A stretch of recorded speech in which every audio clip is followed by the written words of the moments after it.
And over 600,000 young Americans are stepping hopefully out into the world this year, looking for their first jobs.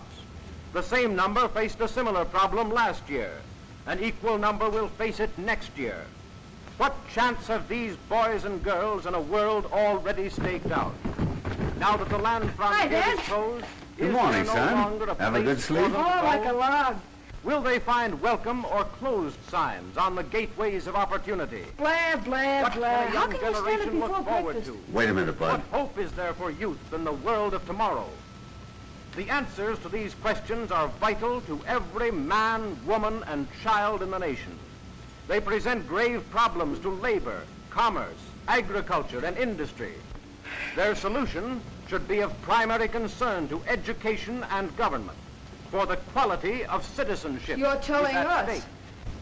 The facts involved, however, are both difficult Sorry, and complex. Dad, I gotta do it. He's breaking my The heart. manner in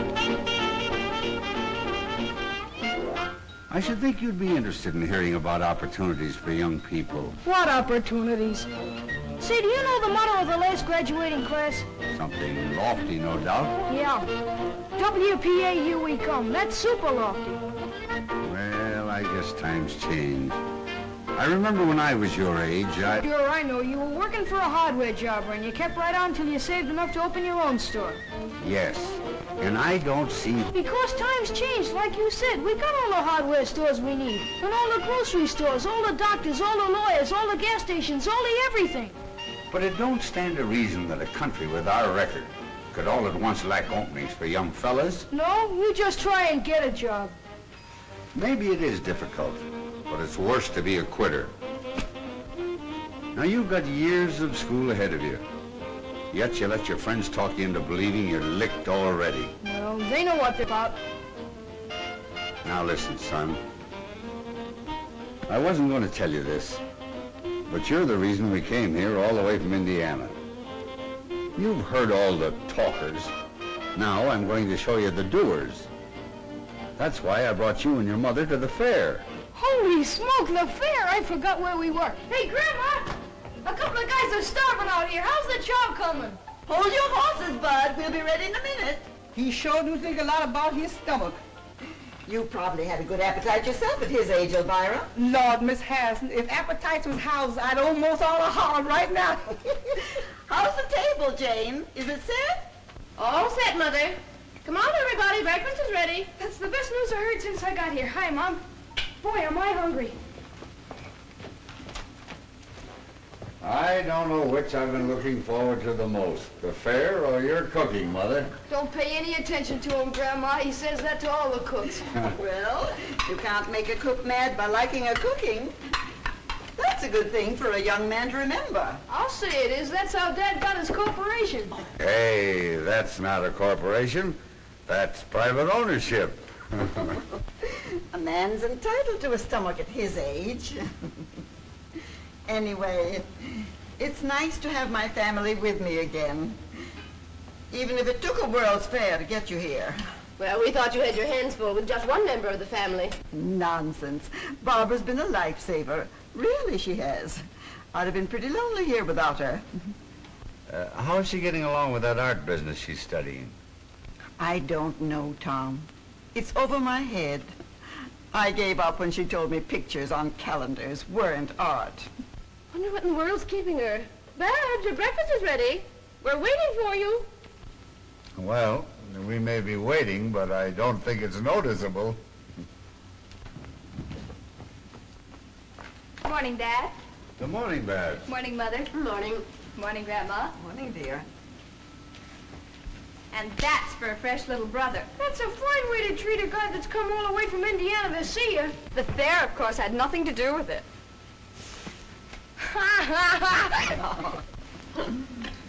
My, I never realized what a good-looking daughter I had. Oh, pardon me, we had. Grandma, do you have to run an all-night lunchroom for our boyfriends like Mom did? No, there's only one, and I don't see him very often. Why, of course. Jim Treadway from back home. He's working at the fair. You couldn't do better, Babs. Jim's a fine boy. Chip off the old block. He's going places. Not with me, he isn't. What are you trying to do, get rid of me? Oh, Jim's a nice fellow, of course, only I'm not in love with him. But Babs, I thought you had, you know, some sort of understanding. That was in high school. I was young then. I'm grown up now, and I have better judgment. When do we get a peep at your better judgment, kid? Oh, I didn't know you were going with anybody else, Babs. Is it somebody we know? Now, Jane, there's plenty of time. We just got here last night and you want to know everything before she even gets a chance to say hello. There's nothing to get excited about. I'm not in love. At least I don't think I am. Oh, I was afraid something like this would happen. Oh, stop flying off the handle. I know all about it. Who is he, Babs? He's Nicholas Makaroff, my art teacher. Oh, so you turned out to be a teacher's pet. I suppose you take him an apple. That will do from you, young man. Nick's been in America since he was a little boy. But he knows the world like we know Main Street. He's a genius. You like him. Oh, sure we will. Anybody you like is okay with us. Oh, I've got to be running along. I'm late. Where'll I meet you for lunch? Well, I thought it'd be kind of nice if we looked up Jim Treadway first. His folks said he's working at the Westinghouse building. Supposing we all meet there. Babs, why don't you bring Mr. your friend along? We'd love to meet him. Sure, fetch him along, Babs. Well, all right, if he can get away. He's awfully busy right now, but I'll ask him. Goodbye. Goodbye, Bye-bye. dear. Yes, sir. It's just what this family needs. An artist. Now maybe we can get the house painted for nothing.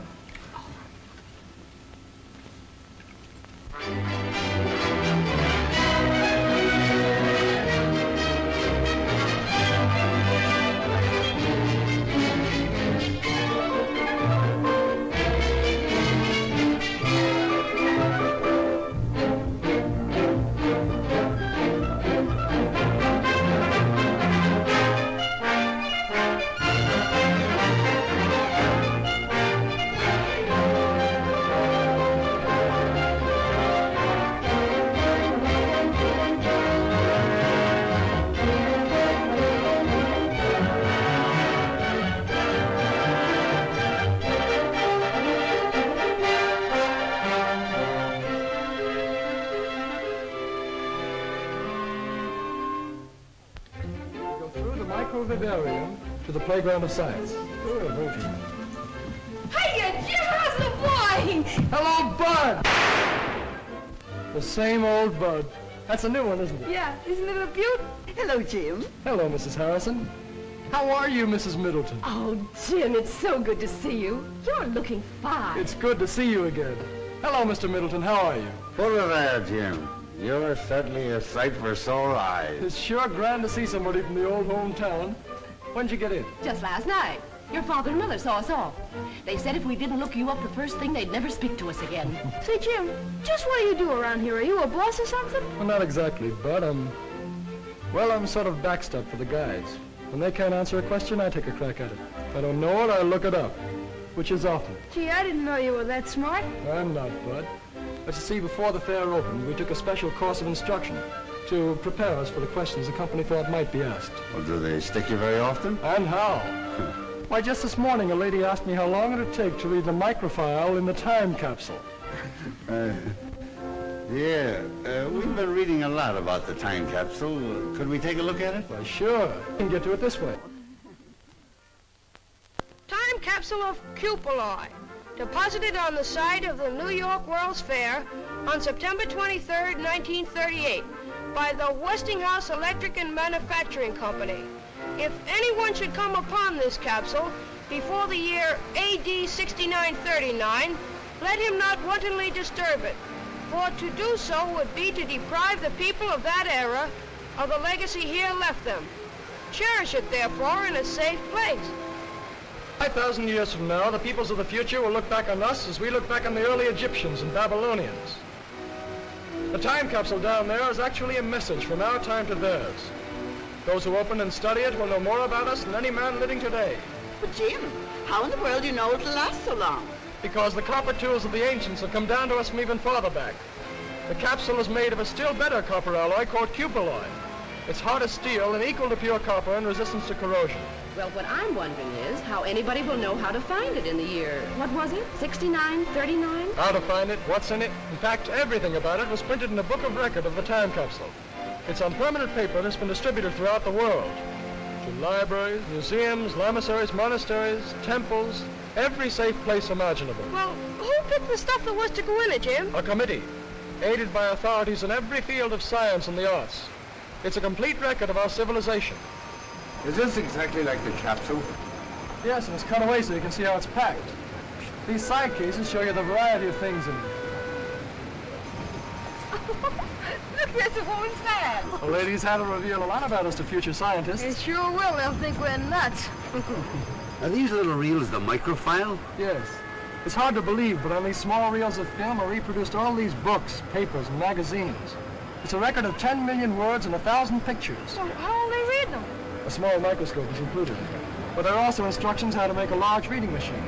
Also, how to make a motion picture projector for the 3 special newsreels. I suppose cloth, things like that are in it too. Everything from samples of fabrics to a dozen different kinds of common seeds. I bet a nickel I know something that isn't in it. Mickey Mouse. You'd lose, Bud. Mickey Mouse, Dick Tracy, Barney Google, they're all there. Even toys and money. Why, the list of contents alone takes up 17 pages of fine print. Boy, they weren't fooling when they made that capsule, were they? It's the brains of the world done up in a small package. And it's the most permanent exhibit at the fair. It'll still be here when the rest of this place is nothing but dust. That's remarkable. Have you got time to show some of the other sites, Jim? All you can use. You men go along. Jane wants to write some postcards home. We'll look around and meet you later. Well, that's the writing room over there, the glass enclosed room.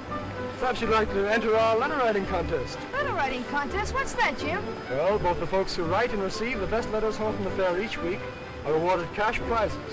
The winners are announced every Sunday evening during our Letters Home radio program. See if you can get me the dope on that contest while you're over there. I might just as well have some of that cash as the next guy. Pretty sure of yourself, aren't you, Bud? Well, they can't shoot you for trying. Well,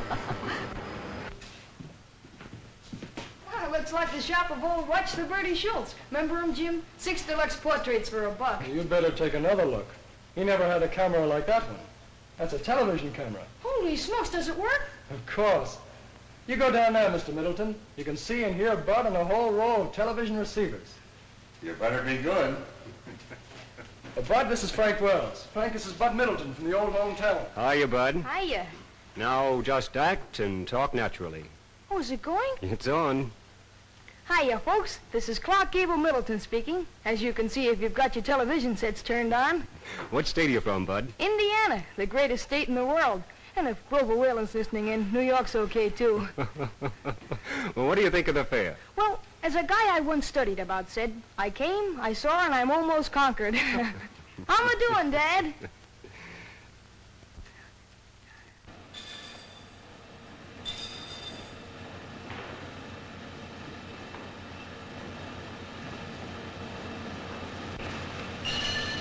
We call this the playground of science. But it really covers a lot of our normal research activities. Most of the exhibits are made so the visitors can operate them. Built-in watchman. What's it do? The bimetal discs like these are used for the control of current in our electric irons, refrigerators, and other home devices. They save you money by shutting off the current as soon as the right temperature has been reached. Well, that's a new one on me. They're used by the millions. Only they're hidden in the appliances where you can't see them. Oh. What's that? Well, that's the thermostat.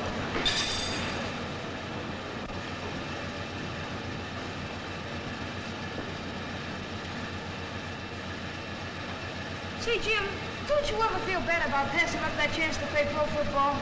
Well, once in a while, I get the urge to plow into a line. But outside of that, there's more kick to this game. Oh, you don't have to kid an old friend of the family. I guess it must be pretty interesting. What gets under your skin about research is the attitude of the men in the labs. They work on the principle that nothing is impossible. You hear that, Bud? Oh, sure, but I don't believe it. Open your eyes, Bud. The proof's all around you. Why, the whole fair is a product of research. Uh-huh.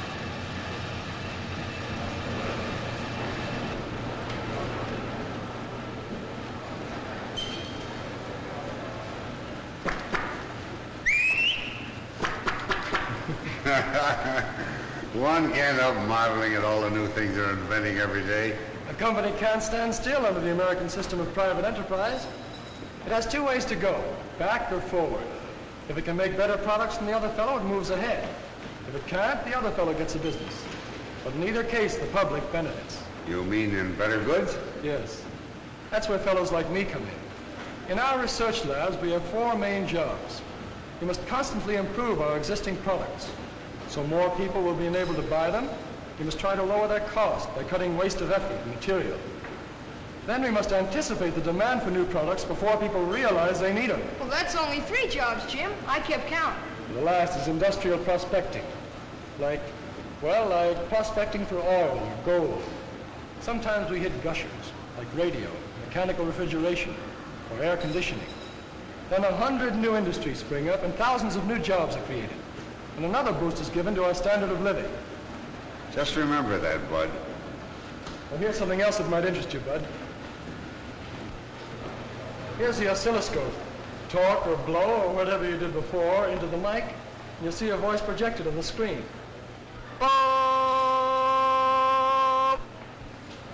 Tell me, Jim, do you honestly believe that industry can make enough jobs in the future to take care of the young people that are coming along? I think the problem is going to be the other way around. Industry will make so many jobs, there won't be enough people to fill them. So you don't believe me, do you? Well, you sound like you're in cahoots with Dad. From all I've You're heard... liable to hear anything these days. You're willing to sit back and let a lot of self-appointed leaders do your thinking for you. Yeah, well, they believe we're on the skids. Yes, and the men who built this fair believe the opposite. And what's more, they back up their belief with $200 million worth of facts. Well, maybe the other side would, too, if they weren't busted. And they'll stay that way, till they learn that prosperity and pessimism don't travel together. But they're like you, Bud. They don't like facts. Oh, I don't mind them, Jim. Good. Then I'll introduce you to a few. Come along.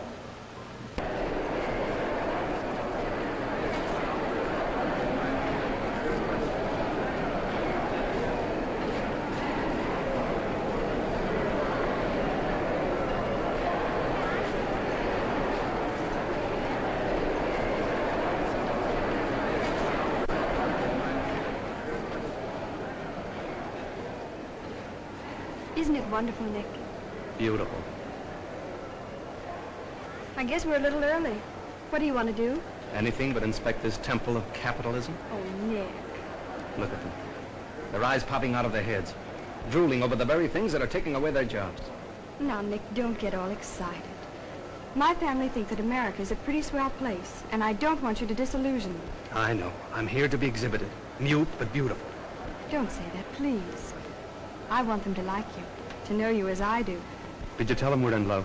That I want to marry you? That I've asked you 100 times? Of course I haven't, Nick. It isn't like telling them that I've got a new hat. I have to do it gradually, the right time and the right place. But why all the strategy? We don't have to maneuver like a battery of tanks. We're not at war with your parents. This is between you and me. It isn't as simple as all that, Nick. Listen to me, Babs. If there's one thing in our lives that doesn't concern other people, it's our marriage. We can slip away after lunch, and by dinner time, you can be Mrs. Meckerl. Not so fast, Nick. Give me a chance to find out whether I really love you or not. Then if I do, all right. I want my family's blessings beforehand, not when they can't help themselves. Afraid of being cut off with the proverbial shilling, darling? No. Money doesn't count where love is concerned. No, of course not. Here are some people who believe in finding out things for themselves. These boys and girls are all members of the Science and Engineering Clubs. They're sponsored by the American Institute of the City of New York to encourage the scientific knowledge of young people. The movement's spreading over the whole country. Now, this is the kind of a thing that appeals to me. Do these same kids stay here during the whole fair, Jim? No, there's constant rotation. Each group stays here only a short time. Altogether, about 1,000 of them get a chance to use the lab. You know, Jim, the children seem to think that I'm an old fogey. But I just can't help believing that our welfare is rooted in character, not in panaceas. To me, systems don't seem to count half so much as the right kind of men and women, like these kids are going to be. You can get my vote on that any day. No system can make up for bad citizenship. No, sir. Well, I think I'll go find Mother and Jane. I'll see you at lunch. All right, Mr. Middleton. I'd like to show Bud a few more things. He's a pretty hard fellow to convince. Yeah, but I think he's weakening. So long, Dad. By the way, Bud, how's Babs? Okay. Is she going to be here today? I heard her say she was coming out here for lunch, but you never can tell about women. Desperate work, hitting those dishes with everything she has. She's consistently diving in the bottom of the dark and greasy water to search for knives and forks. Dishwater splashing around terrific rate all over Mrs. Drudge. That rubber apron isn't much help now. She's splashing so hard it's getting all over me, and it's a little dangerous to attempt to give a blow-by-blow account of what's going on in that dishpan. There's a lot of action over here. She's mopping up with a towel to get the water some of the dishes she dried a few minutes ago. That water in the pan is an awful messy-looking sight, folks. I wish you could see it. Incidentally, in the entire operation, the dishwasher would use a total of only 15 quarts of water, which is a lot less than Mrs. Drudge's used. And now over here, Mrs. Drudge washes dishes just like Tom. That water's not coming out, and remember, folks, Takes him an hour to wash a plate. the heated dishes Then he usually drops it. I mean, he gets more water on the floor than on the dishes. That's why I never let him help me anymore. Now I know he's smarter than you Very are. fast, Mrs. Drudge. Come on, please. Hurry, Mrs. Drudge, before it's too late. That water's coming out very fast. Too late. There's the last drop of water, folks. The contest is over in exactly 7 minutes and 58 seconds. In that time, Mrs. Modern has washed 50 dishes and 40 pieces of silverware. Well, it's all over, Mrs. Drudge. You may as well rest now. As I said before, ladies and gentlemen, this contest is going to be scored on 3 counts. First, the time it takes to do the dishes. Unquestionably, Mrs. Modern wins on that score. Second, the cleanliness of the dishes. They are clean, they are dry, and sparkling. They do honor to any woman's table, so Mrs. Modern wins point number 2. Her dishes are certainly cleaner. And now, point number 3. The condition of the contestants. Mrs. Modern looks as fresh and neat as when she stepped into the ring. While Mrs. Drudge, well, I'll have to leave that to you. And so, ladies and gentlemen, I give you the winner, Mrs. Modern.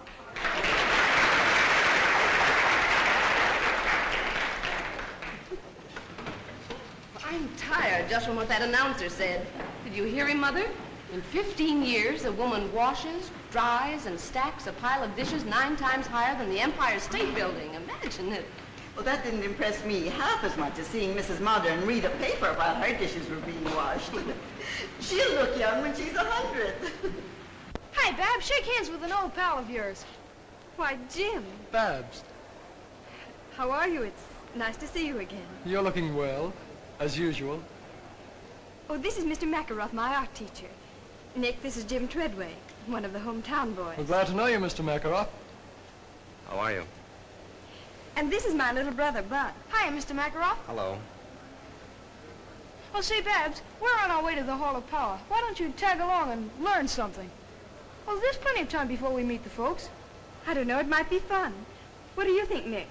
All right, but don't expect me to be amused. There's nothing funny about the tools of capitalism.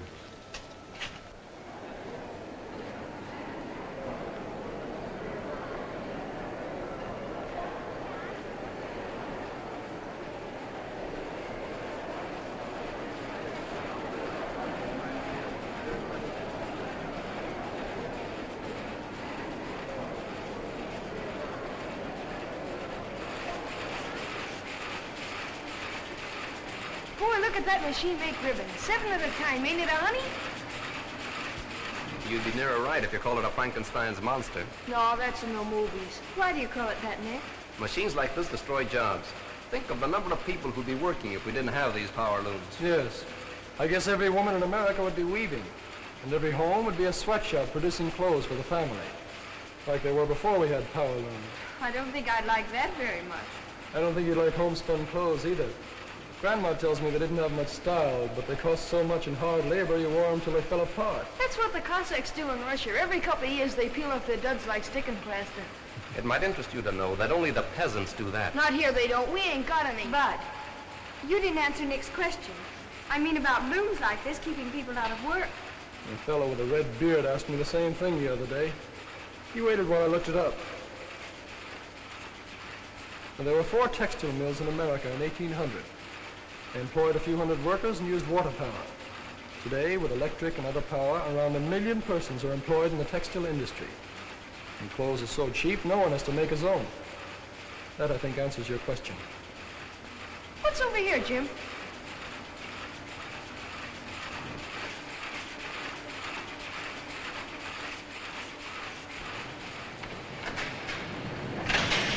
What is it, Jim. Look at that thing go around. It's a manipulator table used in a steel blooming mill. You can control a billet with these switches. Watch out, it's going off. Oh. The photoelectric equipment keeps it on the table. I suppose you're going to tell us machines like this benefit labor. And how? Not many years ago, steel making was a dangerous occupation. Now, the safest place a steel man can be is in the mill. It's safer than his home. That's right, capitalistic propaganda. Oh, you're kidding, Jim. I'm stating a fact. I know one steel plant that employs 10,000 men. While 15 of them lost their lives at home and other places, not one was lost in the steelworks. That's hard to believe. Well, there's the answer right there. Electrical control. Instead of swinging a sledgehammer all day and risking his neck, the steel man sits where Bud is and does his work with the master switches. Well, if one man can do all that with a machine, then I agree with Nick. It can't help but lessen jobs. Here's why they don't, Babs. It's very simple. Machine production makes better and cheaper products. As a result, more people want and can buy them. That in turn creates a demand for more labor. That's just one of those so-called economic laws that doesn't work in practice.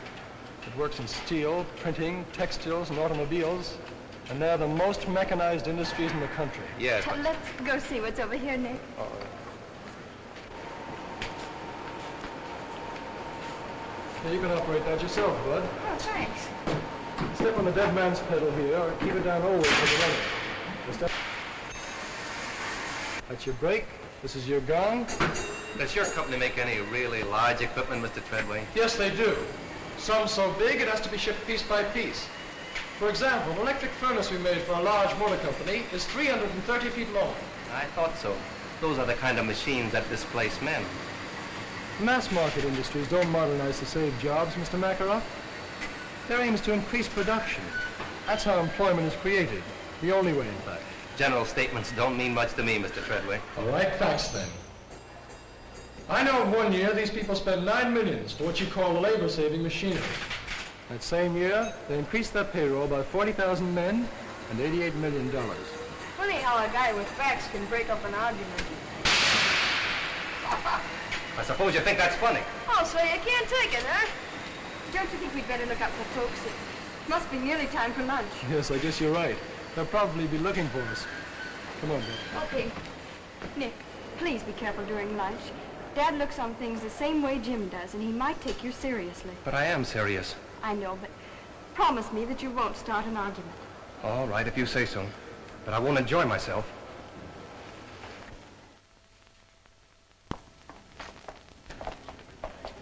Now, we'll expect you for dinner tomorrow, Mr. Makarov. And please come early. Then we can have a chance for a nice, long talk. Thank you very much. I'll be glad to come. Sorry I have to break away now, but I must get back to school. Au revoir. Goodbye, Mr. Makarov. I enjoyed meeting you all. Sorry, but I must go. Au revoir. Goodbye. Babs. Oh, boy, was that a meal. I could go for chow like that all the time. You do, and you'll wind up in a sideshow. Well, did I behave all right? You were fine. Only don't misinterpret Dad's approval of Karl Marx. He thought you were talking about relatives of Groucho and Harpo. I don't believe I know them. I'll see you in class, Babs. Adios, linda mia. Now, I won't take no for an answer. You're coming to dinner, too, and like it. Hey, Jim, how about showing Dad the Hall of Science? He'll go for that. I'd be glad to, Bud. Fine. How about you, Mrs. Harrison? Would you care to join us? No, thank you. I want to show Jane and Barbara some of the things in the Hall of Electrical Living. Well, say, Elektro, the motor man, will be doing his tricks at 2 o'clock. Let's meet there. All right. Come on, Jane. Barbara.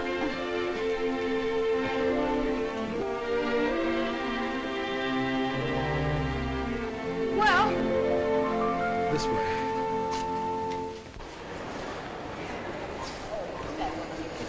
Yes. That's what I call smart. Making time the theme of the home exhibits. I don't get it. What's smart about it? Well, if there was one thing a woman in my day never had enough of, it was time. It was her master. Some had two, if they had a bossy husband. Don't tell me you're against husbands, Grandma. No, indeed. Only against slavery. Domestic or otherwise. That's why I like electrical engineers. They signed our Emancipation Proclamation.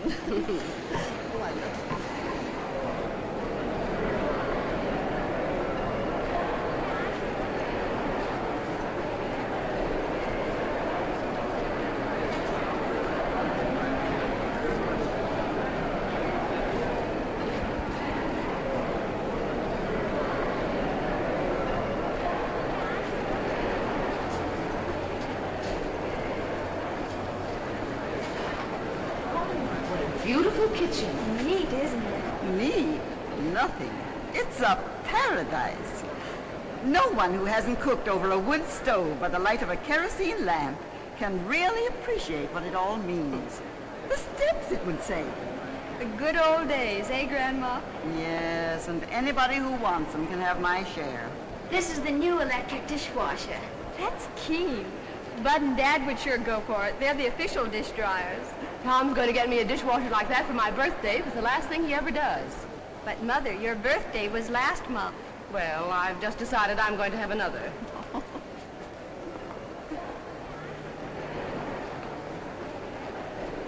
This is nice. And very modern. Masculine, too. Miss, is that a three-way floor lamp? Yes, madam. Step over here. You should show Nick these rooms, Barbara. It's a subtle way to set his feet in the right path. Well, what do you mean, Grandma? Well, even artists have to live, so there's no harm in showing them how you'd like to do it. Oh, that's old-fashioned. There are more important things today than homemaking. Maybe, but I don't know what they are. I always figured raising my family and keeping your grandfather well-fed and happy was pretty important. So did he. But Nick's different. He wouldn't care if you fed him sawdust.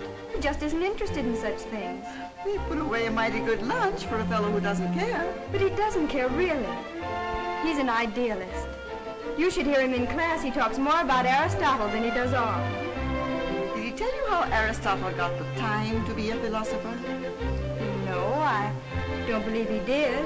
Well, he talked the richest woman in all Greece into marrying him. And so, ladies and gentlemen, with a great deal of pride and pleasure, I present to you Elektro, the Westinghouse Moto Man. Elektro, come here. And here he comes, ladies and gentlemen, walking up to greet you under his own power.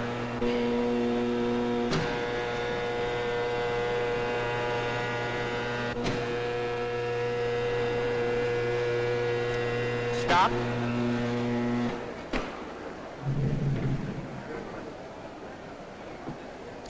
You see, all I need to do is to speak into this phone, and Elektro does exactly what I tell him to do. Sometimes. But I don't see why I'm telling Elektro's story when he's perfectly able to tell his own. So let's listen and see what Elektro has to say to us today. All right, Elektro, will you tell your story, please? Who? Me? Yes, you. Okay, Toots. Ladies and gentlemen, I'll be very glad to tell my story. I am a smart fellow, as I have a very fine brain of 48 electrical relays. It works just like a telephone switchboard. If I get a wrong number, I can always blame the operator. Thank you. And by the way, I see a lot of good numbers out in our audience today. Elektro, behave yourself. Quiet, please. I'm doing the talking. I'm sorry. That's the most remarkable thing I've ever seen. Boy, what a guard that guy'd make on my football team. Now, Elektro, a moment ago you were bragging about being able to count on your fingers. Do you remember that? Well, we're going to find out about that. Now, do you remember how many children were born at the same time to a certain family up in Canada? Do you remember that? All right, let's see if you do. Count them on your right hand. 1, 2, 3, 4, 5. Fine, well, that's absolutely correct. Why, he's almost human. If he wasn't so big, I'd take him for an engineer. All right, now, Elektro, I know you enjoy these, and I'm really going to try to give you a nice pleasure out of these. So here you are. You got that? Now hold on to it. You may now smoke this cigarette. Go on. Oh, yes, Elektro, you do need a light, too, don't you? All right, here you are.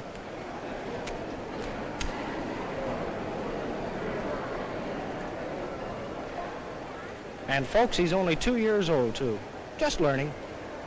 How can he do all those things, Jim? He's full of motors, gears, cams, and photoelectric cells. You could fill a book with all the electromechanical principles involved in the thing. All he lacks is a heart and a brain. If you ask me, I'd say he had nothing.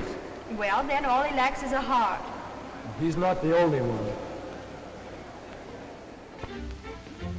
What's an 8-letter word for a gusty wind in Patagonia? Begins with W.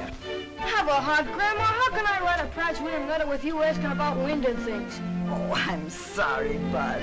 I won't do it again. Well, that's all right. I'll give you a wish this. If I ever do.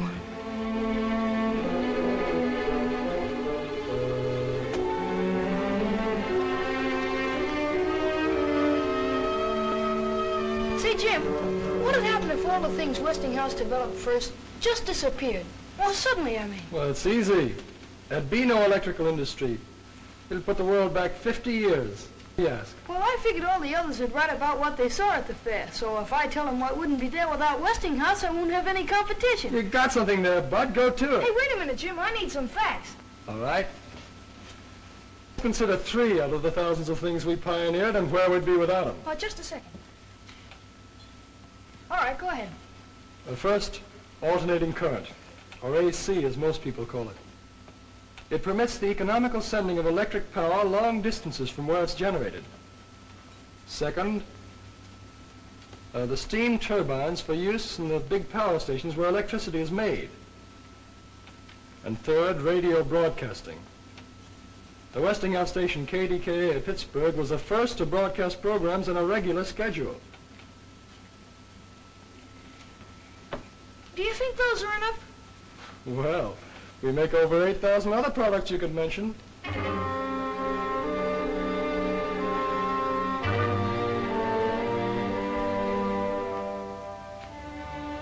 don't like that guy either, Jim. I didn't say I didn't like him. Well, you'd be surprised when a fellow like me finds out just keeping his eyes open. Jim, come over and talk to me. Sit down. How are you coming along? Well, I thought I was doing all right until Babs, well, turned from science. You're just like your father. He wasn't very smart where women were concerned either. It wasn't until he fell off the roof and broke his leg that your mother found out that she loved him. Do you think that'd help? I don't think it's necessary. Most women, you'll find, pick husbands who see the world pretty much as they do, who think as they do about religion, war, politics, yes, even communism. They do it unconsciously. It's bred into them from childhood. Yes, but they can make mistakes, too. And they can also correct them if you give them a little time. I never knew time had so much to do with love. I don't understand what you mean exactly by abstract form, Nick. That's the trouble with verbal language. It's too clumsy to express elusive qualities. But to me, abstract form is the essential substructure. In short, the fundamental rhythm underlying our conceptions of spatial limitations. Do I make myself clear? Oh, perfectly. It's very clear now, thanks.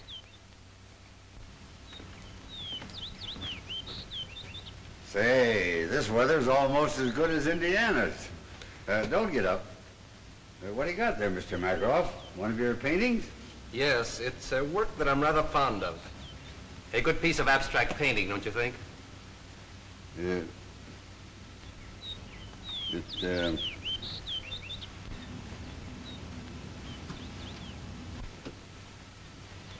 Oh.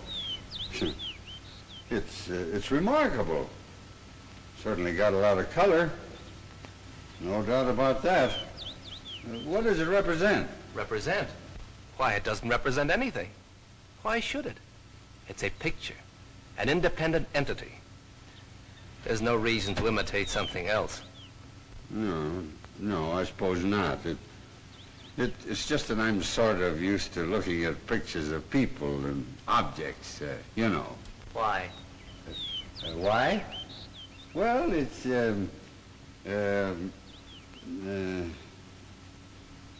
why? If you want a house or a flower, you can go and look at them. Or if you want them represented, you can have them photographed. So why allow them to intrude into pictures? Yeah, I guess you're right. Well, if you young folks will excuse me, I think I'll take these flowers in and put them in some water. I think they need a drink. Dad's idea of fine art is rearing a two-fisted family. Too bad. You ought to keep up with the times. I meant to show you this before. What do you think of it? Oh, it's unique, all right. I don't think I've ever seen a ring like it. It's really a collector's item, a rare specimen of barbaric jewelry. It's been in our family for about 300 years. 300 years? Notice its color. Why, it's a study in polychromatic harmony. It's beautiful. Really lovely. Oh, no, Nick, I couldn't take a ring like that. Why, it must be priceless. Don't be silly. I want you to have it. No, please, I couldn't think of it, really. Wear it for a while. There's no harm in that. As a favor. Oh, no. Now you're being provincial, Babs. Well, just for a week or so.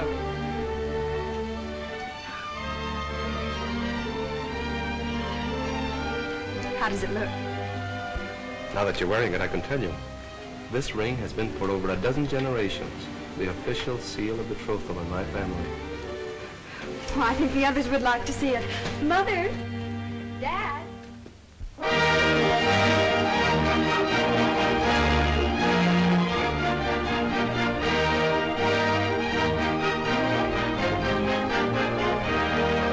It's too big to describe in a song or a sonnet, so dress yourself up in your best bib and bonnet. The Westinghouse man has a welcome upon it for you when you come to this fair.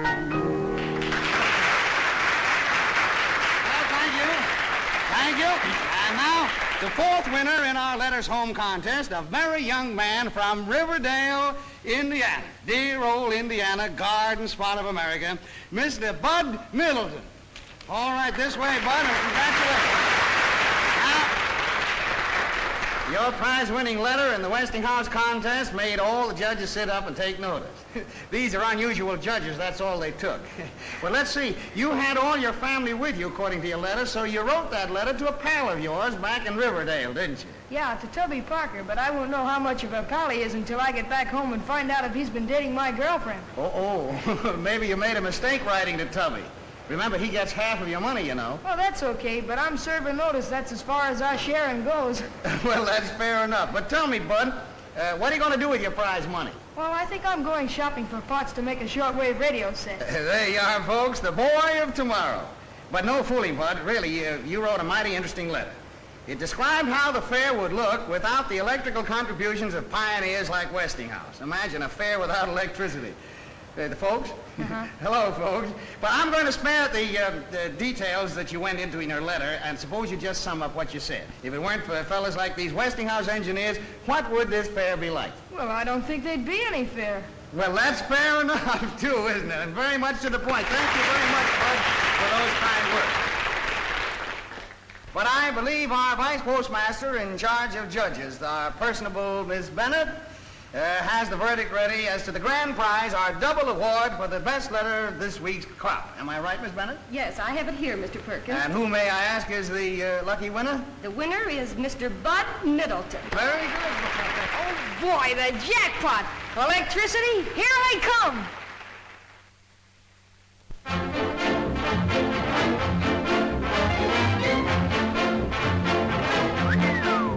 Gee, Grandma, the more you see of New York, the bigger it gets. It's the same as Main Street, back home, only larger and busier.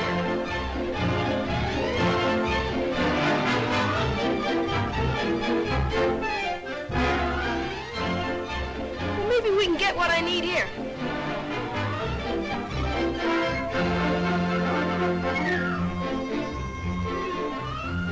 I wonder if they've got any new gags.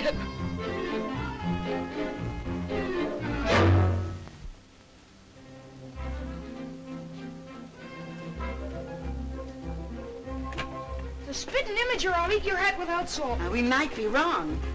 May I see the box of rings in the middle of the window, please? Why, certainly. You can search the city, but you won't find a nicer piece of costume jewelry. It'll seem all right, Grandma.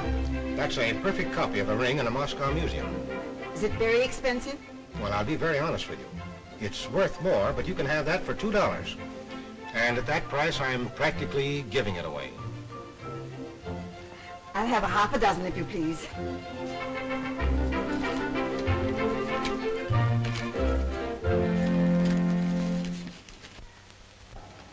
Why don't you let me fix these things, Miss Harrison? You know, Big Feet, that's my next to last husband. Big Feet say I make sandwiches that knock your eye out. That's why I'm doing them, Elvira. I have use for my eyes today. Huh. Ears is all you need. If that foreign gentleman's coming, he sure got a powerful tongue. Mr. Makarov's to be the guest of honor. Hello, Grandma. Hello, Elvira. Honey, you sure is dogged up. My. You look lovely, dear. Anything I can do to help? Oh, I nearly forgot. You left your ring on my dresser. My ring? That means bad luck of some sort. Grandma, I've got my ring. Why, they're absolutely the same. Where'd this other ring come from, I wonder? I don't know. Hello, everybody. Can I help? Oh, what's the matter with you, Babs? Are you sick? No. No, I'm all right. Oh, I declare I think you'd lose your head if it wasn't glued on. Here, it's your ring. I found it on my dresser. What's wrong? Don't you want it? The very same. Why, they're all alike. Where'd you get them all, Babs? Land sakes alive.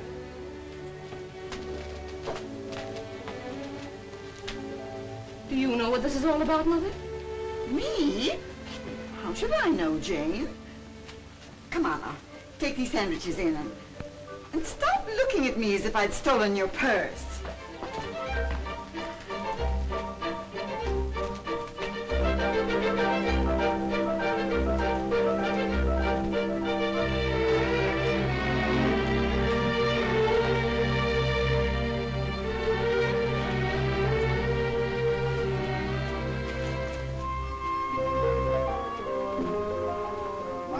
Isn't used to this shaving twice a day. Why I should look pretty is beyond me. You won't even know I'm around. Where's my tobacco? Oh, Babs, you left your ring in the bathroom. You know, that's no way to treat a valuable ring like this. You might lose it. Say, how many of them have you got, anyway? Too many. Hi, everybody. Has the eating commenced yet? Gee, I haven't had anything to eat in about 4 hours. Food is good, but the service is awful. Oh, say, kid, just how many rings did that guy Nick give you? Was he in the jewelry business? Well, I found 2 of them in my room. Holy smoke, you got 1 million.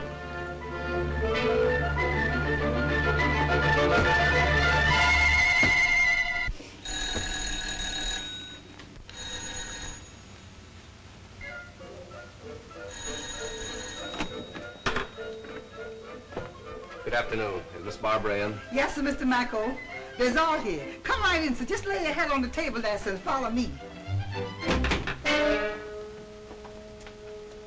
Mr. Mako.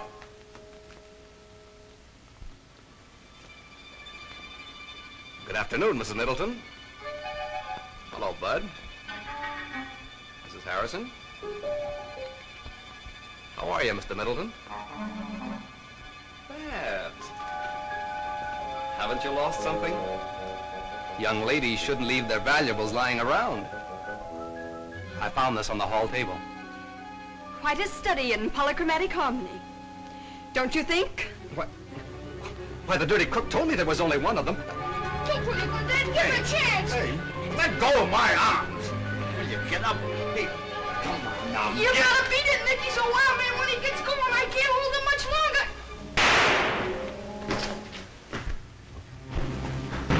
Land sakes alive, who all done busted what? I think you scared him, Dad. He didn't even wait for a chow. You want to be ashamed of yourself, Tom Middleton. What do you mean by carrying a gun? A gun? Why, I don't even own a gun. It is that practical joking son of yours. I'll have you know, Tom Middleton, he's just as much your son as mine. Well, now that the guest of honor has departed, what are we going to do? What are we gonna do? A whole table full of chow in front of us, and you ask what are we gonna do? Oh, I mean afterwards. Well, I know what Mother and I are going to do. We're going to take our shoes off and listen to the radio. Can't you listen to it with them on? We can sit around the house when we get old. Tonight, we're going to look for a silver lining.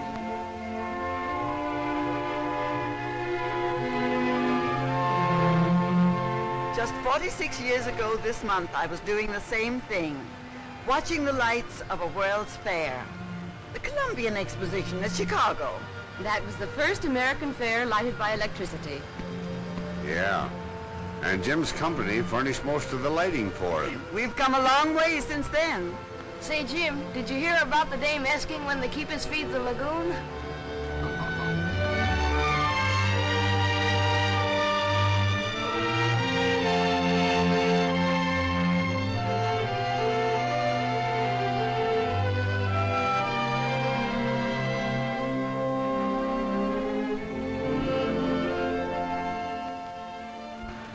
I can't help it, Babs.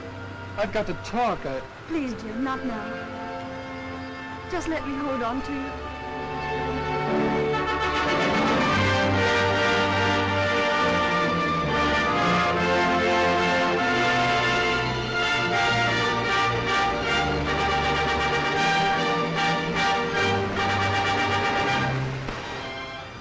I wonder if the years ahead will be as bright as this. We haven't seen anything yet, darling. Why, all this is merely a sample of the real world of tomorrow.